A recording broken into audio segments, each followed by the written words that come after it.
I know that the catchiest way to start, fishhook thrown into the viewer's stream of consciousness, would be a detailed description of bodies slipping through a cold, clear river, chests and biceps, flanks and thighs, the shadowy basin on a bare ankle. But trust me, the swimming comes later. First, some graphic violence. The Spokane River began with a flood, which means that figuratively, the city of Spokane, Washington, began with a flood, a violent wash of water. To the east, Lake Missoula during the Glacial Age amounted to 3,000 square miles, 2,000 feet deep, all of it dammed naturally at what is now the Idaho-Montana border on the Clark Fork River, where a huge icy wall kept back 500 cubic miles of water. As the glaciers began to melt about 750,000 years ago, geologists theorize huge icebergs broke off into the Missoula Basin. These made the water levels rise and overflow the frozen dam. Imagine a bathtub ringed by the Bitterroot Mountains and the creatures that swam in those chilly depths. The erosion ate rugged channels into the dam. Huge icebergs pinballed through the rivulets, breaking the blockage down to nothing in a matter of days. No flood has been as destructive. The water flow has been estimated at 400 million cubic feet per second. Consider the Amazon's meager flow of 6 million per second. Consider that 400 million cubic feet per second is a greater moving volume than all the rivers currently flowing on this planet combined.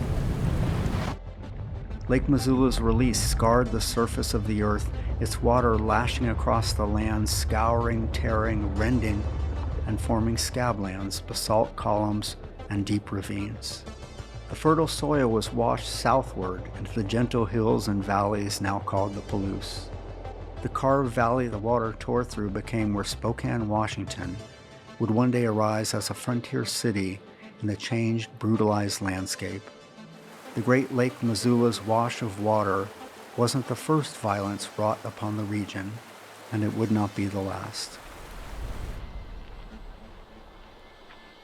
In late summer, walking the many hiking trails along the river, trails that thread their way from the western edge of downtown, deep into the suburbs and beyond, into the ponderosa forests and steep ravines that taper off into the high desert stretching across central Washington. You have to lift your feet to keep from kicking up clouds of dust. The sun beats down for months with a relentless yellow heat. On this walk, your shoes are dusty. The sun burns your neck. You can feel rivulets of sweat springing in your hair. Just north of where you walk, you can hear the distinct rhythm of moving water. Listen, tell me that you're not interested in swimming and taking a dip in the cool, clear currents. With regard to economics and industries, Spokane is not so different from many other western towns. Smaller than Denver, bigger than Butte, about the same size as Boise, these cities and others owe their conception and growth to various extraction industries. The 19th and early 20th century's emphasis on utility wreaked havoc on the planet and the Pacific Northwest. The results ranged from fouled rivers and ugly clear-cuts to lands so poisoned by pollution that few can grasp the long-term implications. We've all read about, heard about, or seen firsthand the results of short-sighted utilitarian management of resources. Or worse, think about dead horses. Colonel George Wright of the U.S. Cavalry was a respected and decorated soldier who had served the United States in conflicts from Florida to Canada, Maine to Washington.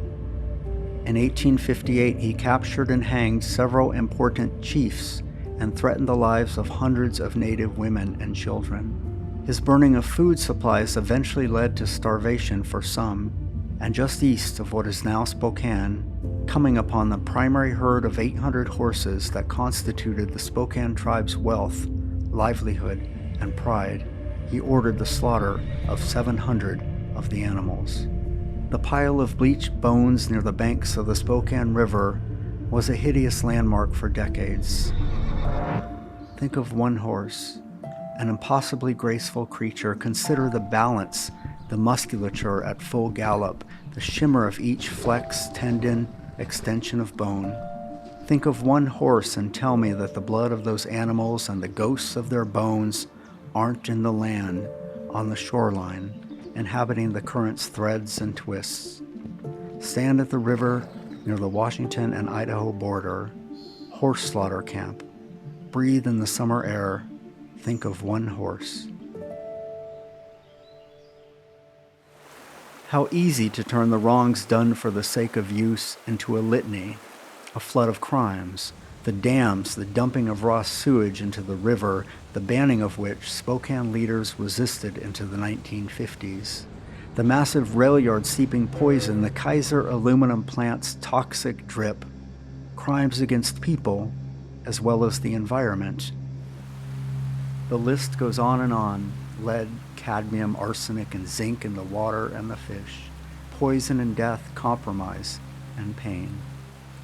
The great westward flood of humanity in the 19th and 20th centuries has not been kind to the river, the land, birds, fish, or beasts. A force as devastating as the Great Missoula Flood, the influx of humanity has been about extraction, wealth, and the supposed progress of American society. Any tourist will laud the beauty of the Spokane Falls. The rugged basalt cliffs, the saucy foam of the cascading water, the swallows circling in the scintillating mist. Who hasn't oohed and awed at nature at a glorious sunset?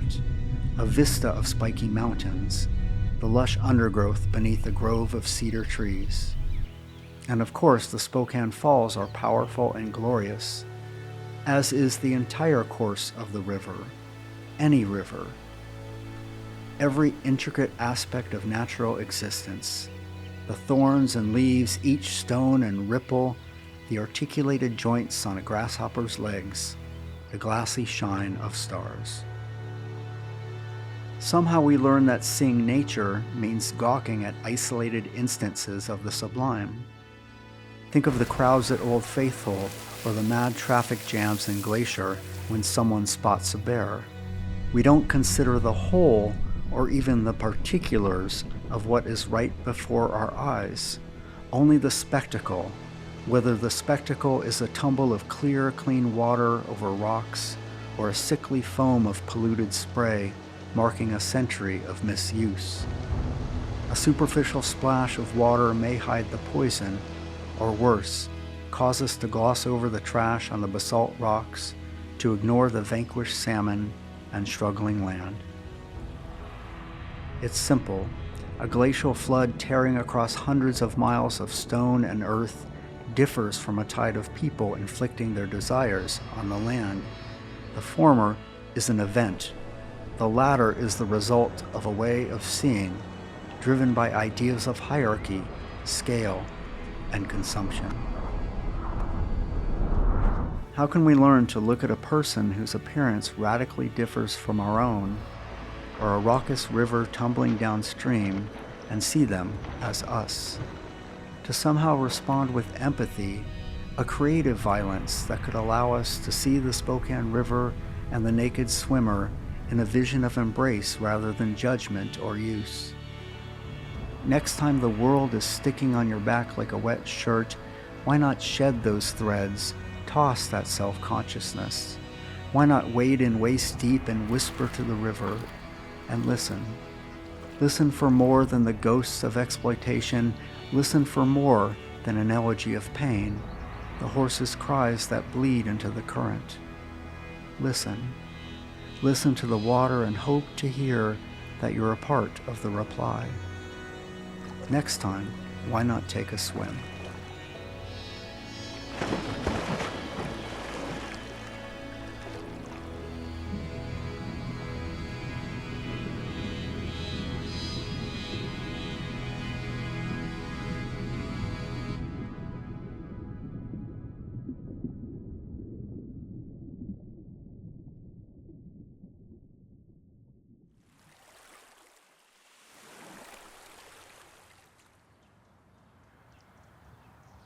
when Creator took from Mother Earth and brought everything forth, the four-legged, those with wings, those that crawl, those in the forest and in the plains and in the sky, along with those, they brought the two-legged. And as he brought us forth, that made us brothers and sisters in life. And over time, he gave us laws to live by. And at that point in time, he then gave man a special mind and a special heart. A mind that could think forward, planning for 7 generations ahead. And a mind that would never forget the past. To always remember your ancestors. Don't just take care of your brothers and sisters of the lodge, but take care of your brothers and sisters of the sky and the water and of the forest. Now he gave every tribe a piece of land to care for, and he gave us this land. So when the fur traders arrived in 1810, he found a people rich in life, living along these rivers filled with fish. You can't imagine the magnitude of salmon and steelhead found in these rivers. Ancestors would say it appeared you could walk across their backs to the other side. Then things changed. Fur traders came and were the first to introduce exploitation. Don't just take a beaver or 2 for a pair of gloves or whatever you needed. Now go out and take all the beaver, the beginning of exploitation. Prior to that, we only took what we needed. But that group of people, they only saw about 20% of us. You see, after the horses arrived in the 1700s, after Cortez conquered the Aztec and the horses began to move north, they became a trade item. But with those horses came disease, wiping out some whole villages. We were cut by 80%. Then as we go forward, the next group of people that had tremendous impact on us was the missionaries and the priests. We believed in the 10 Commandments. We understood that. But the reason we took on the 10 Commandments so easily is because that's how we already lived. But when those missionaries and priests arrived, they showed us their ceremony. Take this cup, drink from it, and so as they hand us that cup and every one of us drank from it, if the first person was diseased, he just then passed it through the whole congregation. And I'm not saying it was on purpose, but just like it happened when they would give us diseased blankets to carry the smallpox that would wipe us out. Because it was the intent of this new government that was formed on this continent to rid it. And that genocide and cultural genocide continued on generation after generation. So after missionaries went, then came a war in 1858. Just south of the city of Spokane, there were 3 major battles that Spokane's participated in. The first one was in the spring of 58, that was the Steptoe battle. We did push the military out. Later that spring, they came back with a vengeance and rode through us like we were nothing. And so they come through our country. There's nothing we could do. Then we signed a peace treaty at that, and at that peace treaty signing, they hang tribal people. One of those was the Yakima war leader, Qualchin. That's why there's a Hayman Creek today. So we move forward, we're pushed onto a reservation after we rode through. Our reservation, where the Spokane Tribe lives today, that was given to Chief Lot, so it was known as Chief Lot's Reservation. He understood that he needed to get his kids educated in the white way. And he understood they needed to communicate to be able to leave the reservation and make their way forward into history. So they came to him and they asked him, give us your children and we'll take them south to Forest Grove and we'll educate them and then bring them back to you. Reluctantly he did. To convince others to it, he sent his own 2 children, Maddie and Oliver. Problem was, when they arrived, of the 23 to 27 children sent, only 5 returned. The rest died of disease. Those boarding schools wanted to make us like them. Change our language. Change how we looked. Change how we thought. Change our society. Part of what still inflicts tribes today is all of that historical trauma because of cultural genocide. Then came allotments. Again, they wanted us to change. No longer did all of us own the 3 million acres and live upon everything that Creator placed in front of us. Don't own all of this together. You get 80 acres. You get 120 acres. You get 160 acres. And what is yours, and what's mine is mine. No longer that unit of living. Later, the United States government still called us the Indian problem. How do we rid the land of the Indians? Or make them fade into the background of America? And not maintain that we were the first here. So they come up with other plans. One of those was relocation. So they thought, we have it wrong. Don't put those Indians on the reservation. Scatter them to the wind. Promise them jobs in Chicago and Denver and San Diego and Minneapolis and Seattle and Portland. Get them off the reservation. It'll neutralize them and dilute them so much there'll be nobody home to be a tribe.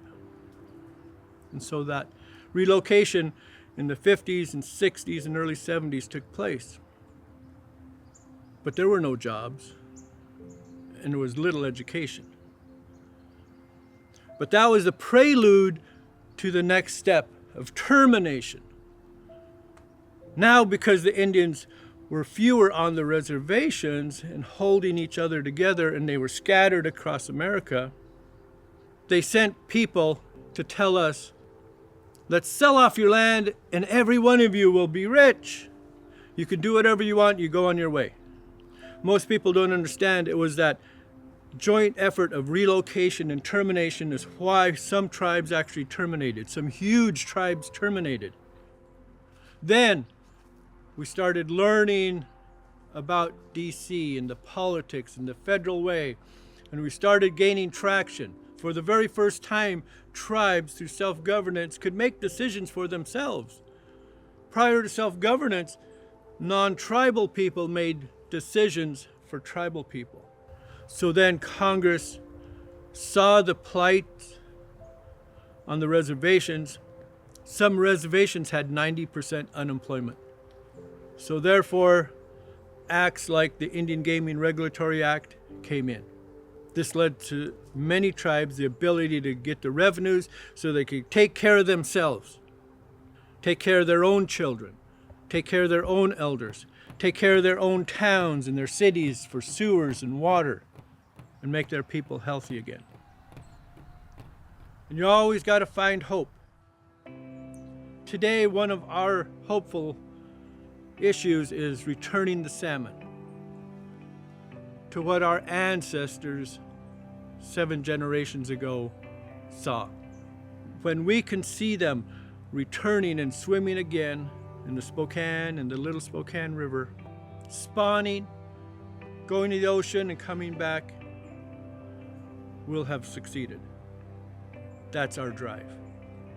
So to accomplish this, we had to prove to the federal government, to the federal agencies, that if we spawned fish here, that those fish would attempt to go to the ocean. And if one made it to the ocean, that would have been success. So when we happened to find a bucket of salmon eggs, and hatched them out. 697 survived. Raised those and turned them loose in Shimmican Creek. So we put these pit tags in them. And what those pit tags do is as they go down the Spokane and into the Columbia, and if they try to make their way to the ocean, it'll ping at the dams lower down. But you also ought to understand the gauntlet that they have to run to do that. They got to pass from Shimmican Creek to the ocean 12 dams. Either cascade over or go through the turbines. Then they got to enter the warm waters, which fish do not do well in. Then they got to go past the fishermen, into the estuary, out into the ocean. 3 to 5 years, 4,400-mile journey, they turn around. And they tell themselves it's time to go back for the fish that were born here to Spokane waters. Most people wouldn't believe it could happen. After 3 years, all of a sudden, ping, ping. At least one was trying to come home. We have proof. If you turn the fish loose here, they will go to the ocean and return. So now today's efforts through science, we're expanding that all the time. And people may not realize it. Once you return the salmon to the river, it becomes more healthy. The bears, the birds, the people, the fishermen all have more salmon. It's a positive thing. It's a good thing for the economy and the people, the health of the river. And it's a great thing for this region. That's my story. I'm sticking to it.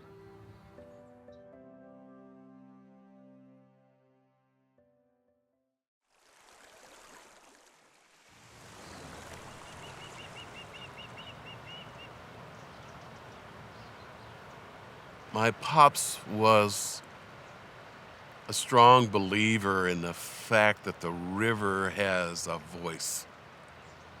We just need to slow down and listen. It will tell us everything we need to know.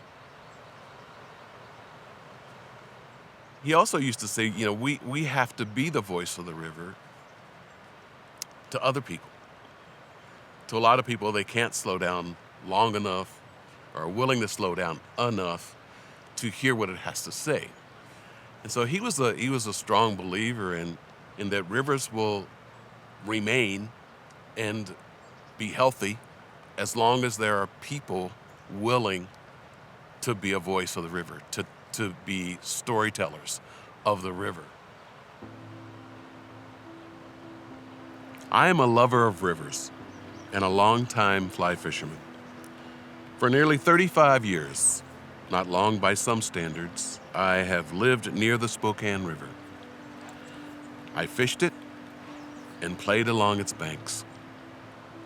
I was born and raised in the mountains and on the same river as my father, his father, and his father's father. I was raised country, where black folks spent what little free time they had, hunting and fishing, out of necessity more than sport. My father, who I called Pop, could catch a fish out of a garden hose. He was one of the best fly fishermen and one of the hardest working men I have ever known. But Saturday afternoons and Sundays, he reserved for fishing. At the age of 88, Pop suffered a massive heart attack, the kind that would have straight up killed most people. His doctor and nurses offered no explanation, took no responsibility, and gave him little chance of survival. 5 days later, we brought him home. The next day, before the hospice nurses arrived, Pop motioned me close. "Son, let's go for a ride." Pop wanted to go to New Creek to spend what little precious time he had left. We headed down the hill to the creek. few miles upstream, I parked under large weeping willow on a familiar bend, a spot we had fished many times. We sat with only the occasional call of cardinals and shorebirds sounding all around us. Pop finally broke the human silence. Take me home. It was the last time we would visit New Creek and the places along it that he had loved so much. Pop's health gradually worsened. His heart gave up for the last time shortly after I returned to Spokane. Every time I feel the urge to fish, which is often, I miss him even more than I did the year he died. Since the 1970s, I've lived in the West and never far from a river. It's 12 minutes from my garage to the Spokane River. For me, it has been a match made in heaven. At first glance, it has many of the same qualities of other Western rivers that I have fished. It is an urban fishery with a paved trail along the banks for miles and miles in either direction. From a distance, it looks fishy, clean. Urban amenities like restaurants and sports bars are conveniently nearby. The Spokane is home to fish like the protected red band rainbow and the brown trout, all of them susceptible to deception by dry flies and streamers. To fly fishers, waterborne bugs add to a river's reputation and status. The Spokane is known for its caddis hatches and for its bottom-clinging bugs like stoneflies, salmonflies, trichos, blue-winged olives, and pale morning duns. Clouds of adult bugs can be seen swarming above the river and along the riverbank at times. But Pop warned me long ago, son, looks can be deceiving, and every love interest has potentially deadly secrets. Fishing on the upper and lower sections is tightly regulated to protect the red band. During the season in that stretch, all wild trout need to be released, and hooks with barbs are prohibited.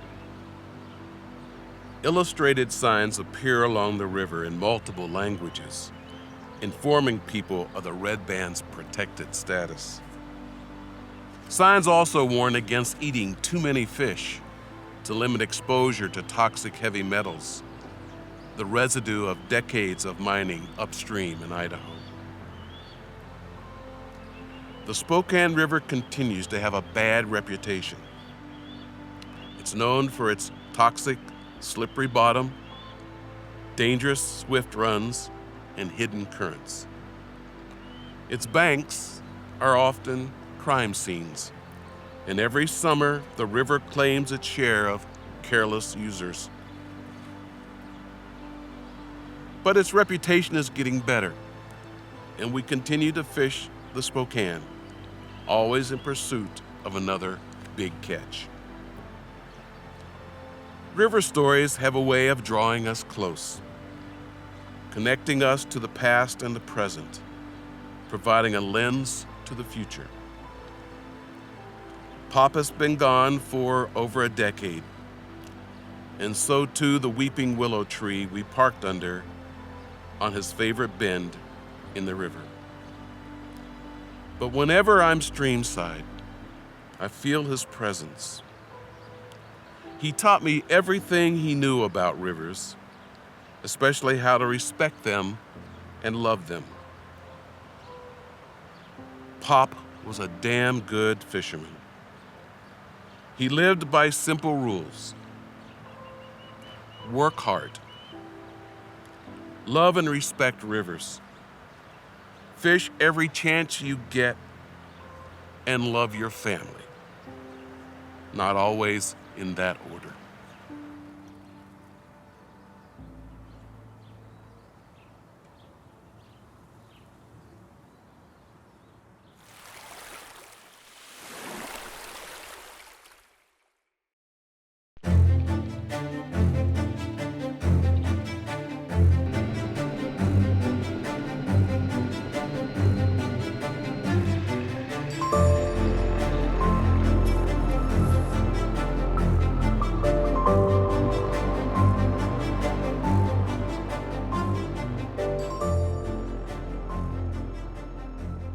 I became a visual artist because I couldn't resist the pull of color. I still can't. I started making art a long, long time ago, and it was color that got me interested. I grew up in the 50s when everything that came through the house was in black and white. TV, magazines, the newspaper. But outside, this was LA, was all very brightly colored, and that's the world that I was interested in. Today, pretty much everything arrives everywhere in glowing color, but centuries before color came to electronic devices, to publications and everyday objects, one of the world's largest trades was the production of color. To control color in past centuries meant mounting a fleet of sailing ships and sending them around the world to places, usually tropical, where sources of natural dye pigments, animal, mineral, and vegetable, could be found. That massive undertaking often resulted in large-scale death and destruction. Most of the world's largest chemical companies began as dye manufacturers. Color continues to come at a price. The production of colors has created a complex set of troubles for people living and working in Spokane and Eastern Washington. Those troubles have tied otherwise well-meaning business, state, federal, and tribal leaders in knots. Colors are not and have never been manufactured along the Spokane River, but by the 1950s, the river had become an open sewer. It drained the city's toilets, literally, waste from large mines upstream in Idaho, and effluent from closer industrial plants like Kaiser Aluminum. Then Spokane was chosen as the site of the 1974 World's Fair, billed as, quote, celebrating tomorrow's fresh new environment. The fair didn't result in a cleaner Spokane River, but it did create momentum to rid the area around the falls of an unsightly tangle of railroad tracks and warehouses, and to create a large park that would make the river and the falls once again the jewel of downtown. 4 decades after the fair, however, the fish in the Spokane River are laced with polychlorinated biphenyls, PCBs. These chemicals have long been known to be potent carcinogens. They accumulate in ecosystems and in the bodies of animals, including fish and humans. Children are particularly at risk because they are exposed to higher concentrations relative to their body weight, and they metabolize the chemicals more quickly.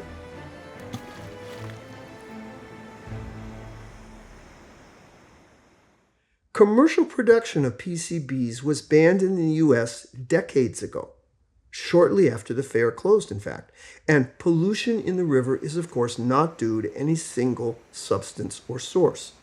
But one of the contributing causes is an unexpected one. In 1991, at a cost of tens of millions of dollars, the Inland Empire Paper Company, IEP, located on the banks of the Spokane River, completely modernized, thus becoming the 6th mill in the country that produced recycled paper. IEP was shocked to find that its brand new green facility was discharging PCBs into the Spokane River, even though it did not use or produce PCBs. The dangerous chemicals were in the recycled material IEP used to make paper, specifically in the inks and dyes. Phthalo blue, discovered in Scotland in the mid-1930s, was hailed almost immediately as an ideal blue color.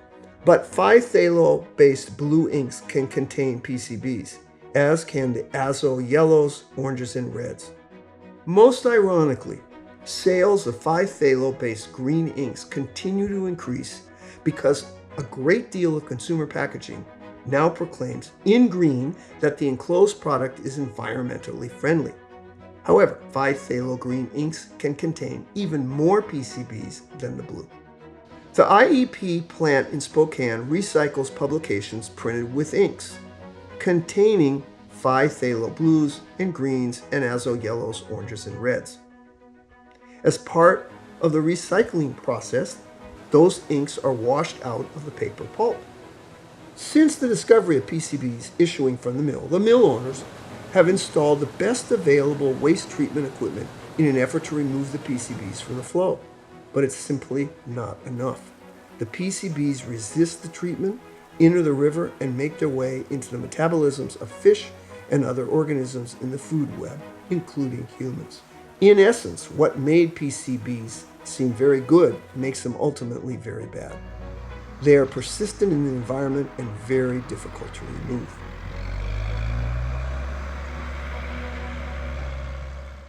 The centrality of salmon to the life and livelihood of the Spokane tribe moved the Washington Department of Ecology to adopt the country's strictest legal limits for PCBs in the Spokane River. But the state's water quality standard has been overruled by, of all things, the U.S. Environmental Protection Agency. The agency said that the PCBs are not being added to the pigments, but are present as unintended consequences of the manufacturing process, apparently suggesting that this somehow makes them less to be feared than those intentionally added. And that besides, banning their use in pigments would create problems in the marketplace. What paint would we put down for yellow stripes on highways? What would replace the cyan ink in our home printers? What the EPA actually seems to be telling us all is that a great deal of political pressure has been put on the agency by the chemical industry to allow PCBs and pigments because banning them would cost companies money.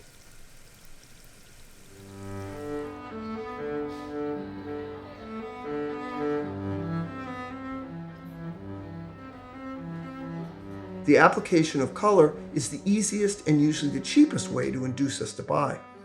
But cheap consumer goods come at a cost. Pollution and disease are very expensive. To my mind, the problem of PCBs moving from pigments into fish is not an unintended consequence at all, but rather an untended consequence. Neither the EPA nor the Department of Ecology can clean up the PCB-containing fish in the Spokane River, because there's no technology yet available to accomplish that. There is hope, however. Solvents have long been available that produce phthalo blue with no traces of PCBs. And on the Spokane River, the collaboration that began after the 1974 Expo is still remarkably alive. That spirit of collaboration promises the best and perhaps the only way to keep PCBs out of the water. That effort will apparently require a groundswell to swamp the vested interests that guide public policy in our region and in our country. For this polluting practice to stop, those who have responsibility for it will have to tend to it.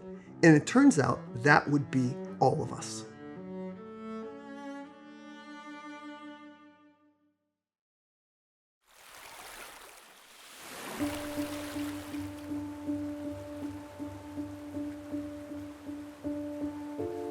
Spokane Falls was there long before earliest white settlement, and back probably thousands of years. Indians by the hundreds, maybe by the thousands, would come there regularly and fish, particularly salmon.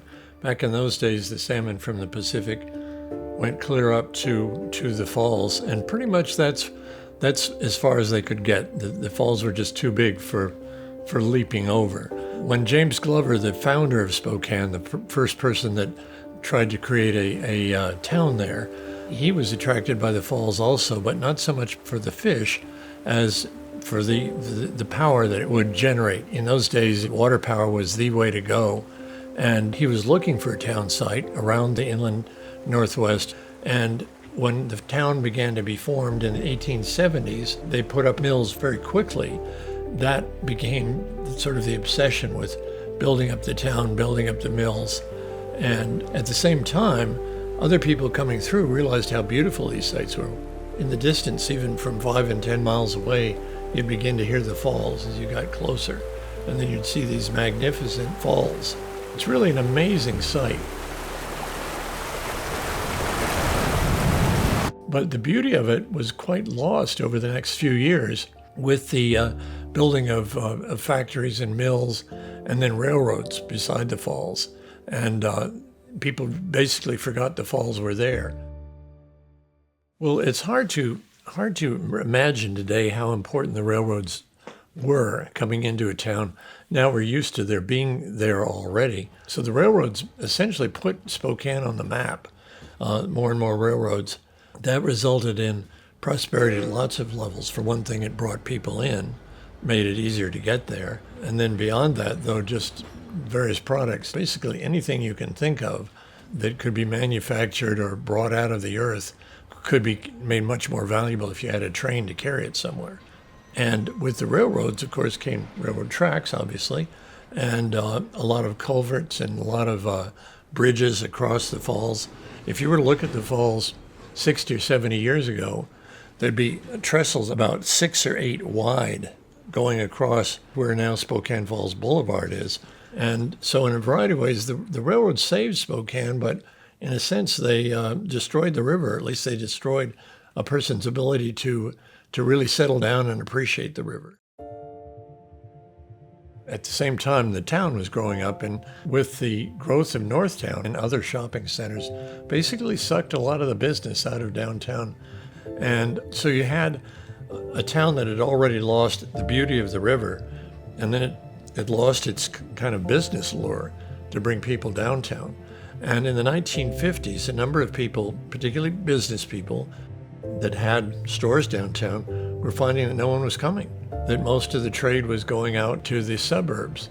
And there was obviously an economic interest in not only bringing people back for businesses, but also making the downtown physically more attractive. King Cole was hired by these people to be an urban planner, and a lot of ideas were thrown around about what to do. How could you do that? And then someone came up with the idea of the World Fair, and King Cole loved that, and he ran with it. Well, it was very ambitious to try to start a World Fair in Spokane. As you look at the various pieces of the puzzle, it almost seems impossible that they could put it together. But the people were for it, and luckily with this subterfuge, so to speak, of the B&O tax, they got the money in Spokane to make it go forward.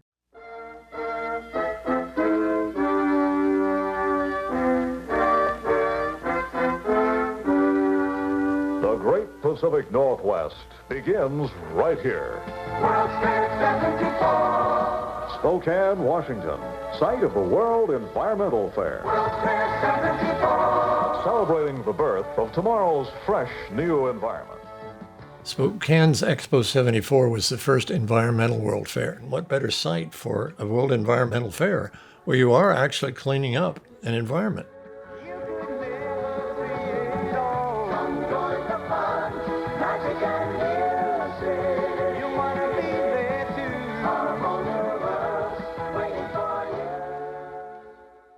There was, of course, first a tearing down and then a building up. You couldn't just flick your fingers and have all those railroad trestles disappear. The train stations were very controversial at the time of the fair because on the one hand, they wanted to have the fair by the falls and they needed that land for pavilions for the fair. On the other hand, railroad enthusiasts in town particularly were just begging to save the stations. And there was a big movement to not remove the stations, and a kind of compromise came out of the Great Northern. There's that beautiful clock tower down in Spokane now that almost looks like a grand Italian tower or something like that. That was saved, and luckily it was freestanding. One of the great outcomes of saving the Northern Pacific Tower is it became a centerpiece for counting down the time to the fair. Each day, someone would climb up to the top of the tower and they would hang big numbers on the side of it.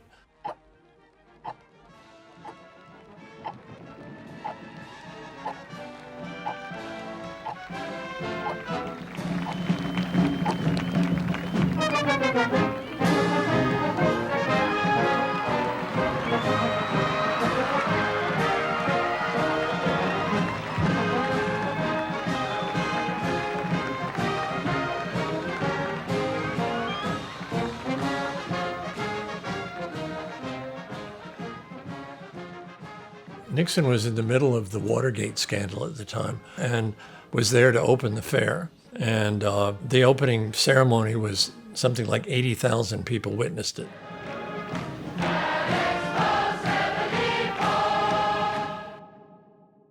on this day, acting in my capacity as President of the United States, it is my high honor and privilege to declare Expo 74 officially open to all the citizens of the world.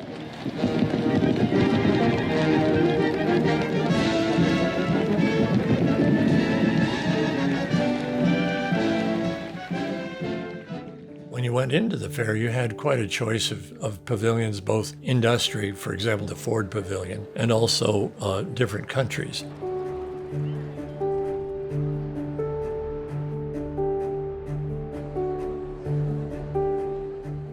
Among the buildings, of course, the most striking was the U.S. Pavilion, and it actually had some sort of fabric cover all around it. And you don't see that today because it was torn by the wind. And then they replaced the whole thing a year or two after the fair, and it too got torn by the wind. And finally they began looking at the wiring and saying, you know, it kind of looks nice the way it is. And so that's what you see down there today. But the pavilion, of course, was the centerpiece for the fair. There was an IMAX theater built into the pavilion and this wonderful film about the environment. When I was a boy, I went with my dad to our little river to catch fish for the winter. Early in the morning, I went up in my little canoe and started gaffing fish at a riffle and throwing it up the gravel bar. My dad came along with his canoe and pulled alongside of mine. My son, I says, never destroy fish just for the fun of it. It's not right by the Great Spirit. There was just a variety of things to do, but maybe one of the most popular of all was to stand on the bridges over the falls, which had been put in for the World Fair. The river was thundering down and spray would be coming over the bridge. One reporter talked about just how exciting it was to see people's faces and how wonderful it was to see them enjoying the environment. And he said that you go there and somehow you come away cleansed. Today we speak of the environment in terms, as we should, of cleaning up the air and the water for our children and those that follow us. Another aspect of environment that occurs to each of us, of course, is what this magnificent expo is going to leave as a legacy. It will leave, I trust, some of these beautiful buildings. It will leave a 100-acre park in the heart of the city of Spokane, which was once a blighted area. But beyond those material things, it will leave something else, and that is a new spirit. And what impressed me as I read about how this expo came about was that the idea did not come from Washington, D.C. It came from Washington State. Those who worked on it, those who conceived it, and most of the money that went into it came from the people. And to the people of this state, we give you the congratulations for a magnificent achievement.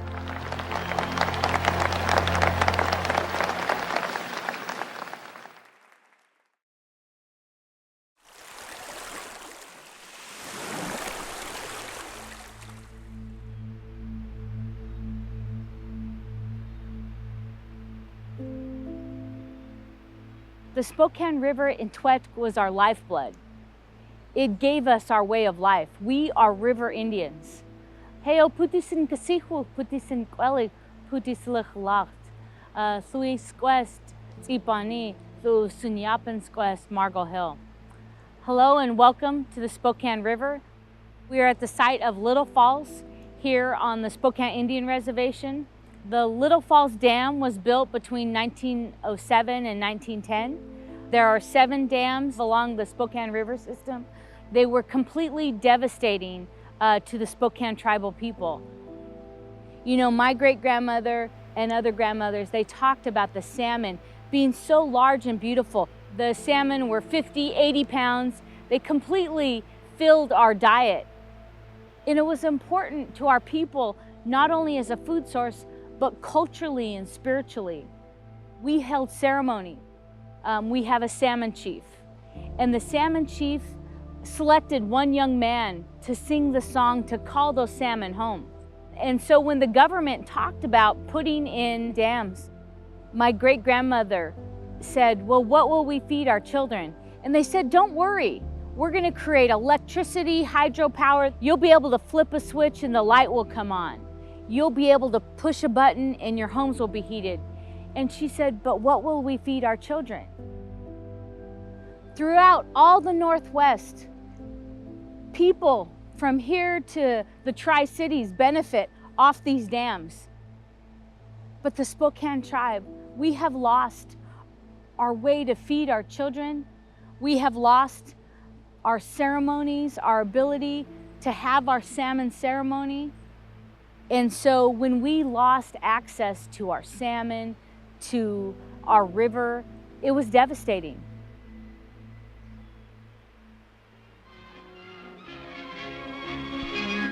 The $130 million Grand Coulee Dam, largest in the world, is about to produce electricity 2 years ahead of schedule. With blueprints turned into concrete after 8 years' work, Governor Langley of Washington prepares to make dreams come true. The big moment arrives. The governor throws the switch and the first of 18 giant generators begins to make history and electricity. When they were building Grand Coulee Dam, they really didn't think about tribal people. They informed the non-natives, the white settlers that lived in the area, and compensated them. However, for the Spokane tribal people that lived along the riverbanks, we had very little notice. In fact, one of the chiefs from the Colville tribe noticed these excavators and these people doing this work, and he said, what are you doing? Well, don't you know? They're building Grand Coulee Dam and they're gonna flood all this area. We used to bury our ancestors along the riverbanks. It was our traditional cultural practice, and so with just days, the federal government contacted Ball and Dodd Funeral Home and tried to locate some of the Indian burial grounds so they could exhume them and rebury them upriver. We once again had to move. Homes were burnt down. White European settlers were coming in and wanting more and more. And today, we still deal with the consequences.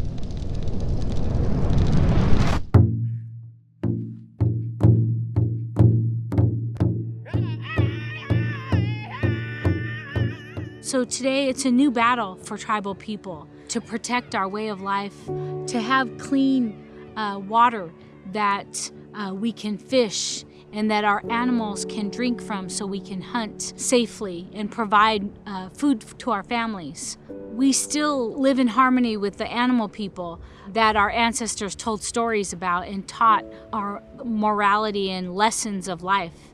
So it's an important part of our traditional way of life.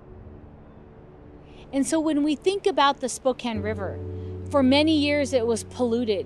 And what happens to the river happens to us. It is our giver of life, our intwet, our nichkulchulzutin. The river gives us our way of life. And so when we think about the point source pollution, the NPDES permits, the river is connected to our aquifer. That's our drinking water. And we don't want to end up like other cities who have had polluted groundwater. So the tribe has invested a lot of resources for our young people to go to college so that they can be attorneys. I was the first Spokane Tribal member to ever go to law school, and it was for my tribe. And my grandmothers and my people encouraged me. I served as attorney for our tribe for a decade. During that time, I worked with our natural resource department, and we put together a treatment as a state.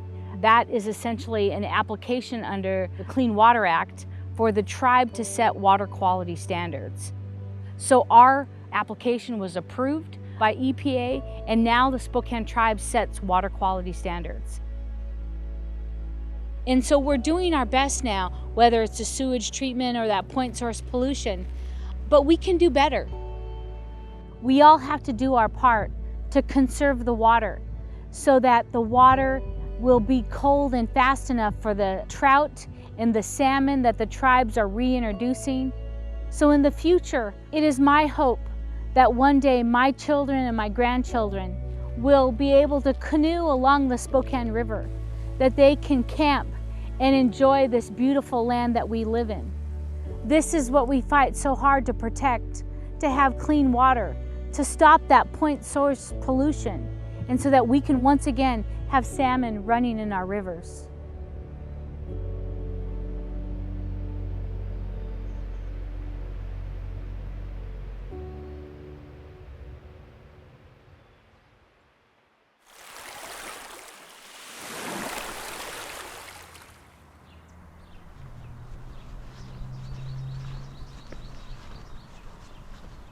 We went together in a tandem kayak late one summer afternoon. I was drawn to the boats.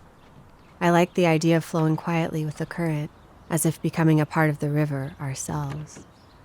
He chose the Spokane River for our trip, mostly out of convenience. He lived near the launch and knew the waters well.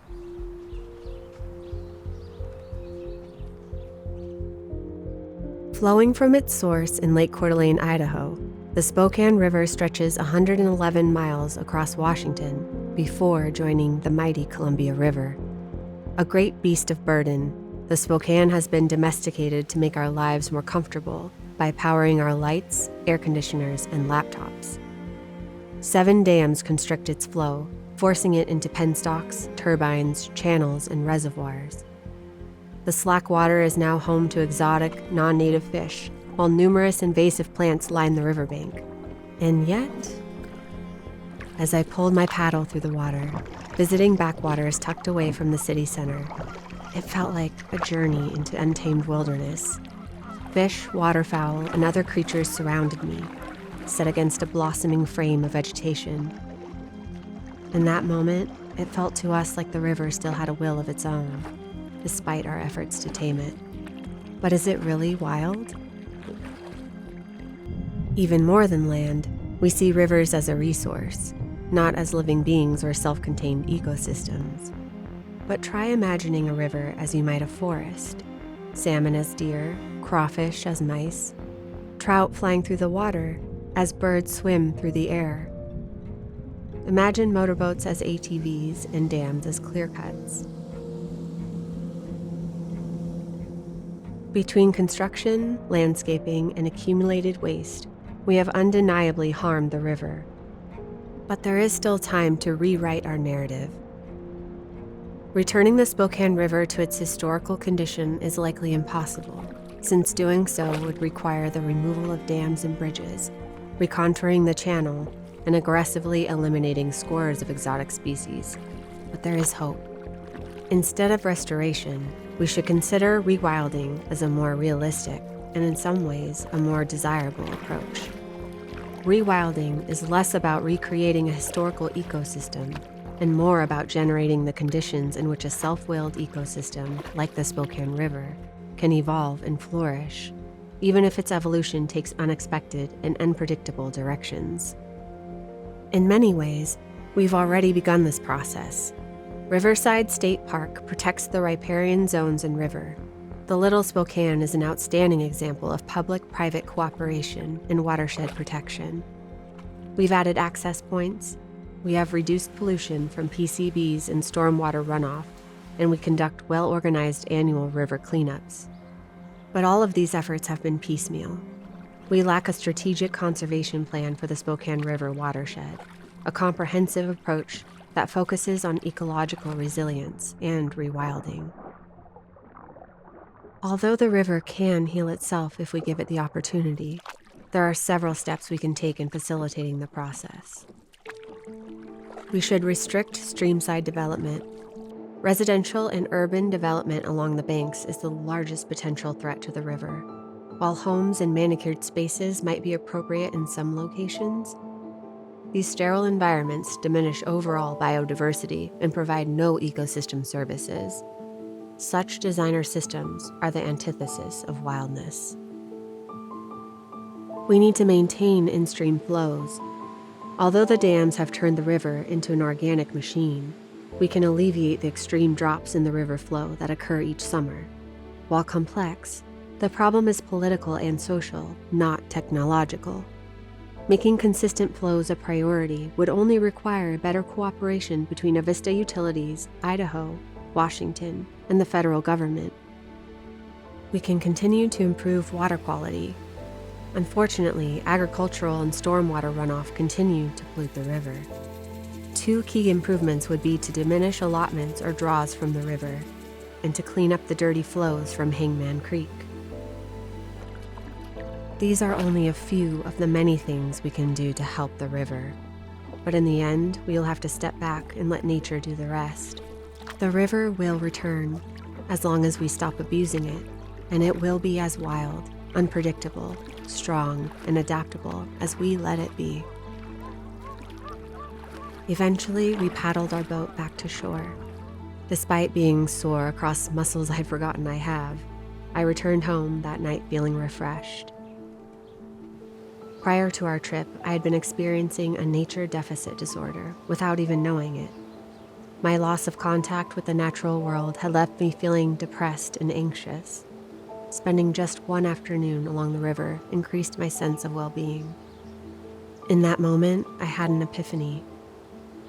By healing the river, we heal ourselves.